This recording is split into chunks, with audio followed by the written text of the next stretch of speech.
Dacă ai căzut de 1000 de ori, ridică-te 1001.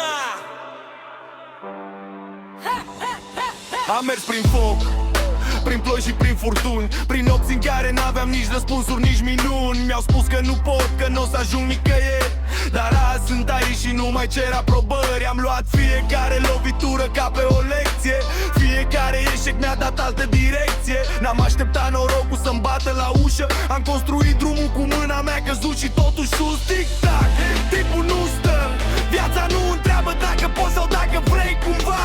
Ori mergi înainte, ori rămâi blocat, dar visul nu vine singur, trebuie atacat. când simți că nu mai poți, când totul pare greu, privește cât ai mers și spune-ți pot mai mult decât cred eu. Ridică-te mai sus decât ieri, nu lăsa frică să spună cine ești. Ridică-te, chiar dacă doare, cei care câștigă sunt cei care luptă mai tare. Ridică-te mai sus decât ieri, nimeni nu poate opri ce construiești. Ridică-te, acum e momentul, scrie-ți povestea și schimbă prezentul.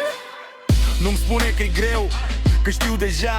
Am avut zile în care mă luptam cu mintea mea, dar am ales să cred că există lumină, că fiecare cicatrice poate deveni o rutină. De a merge înainte, de a nu renunța, de a transforma, nu pot, îmi voi demonstra. Nu contează de câte ori ai fost jos, contează de câte ori te-ai ridicat mai puternic și frumos. Privește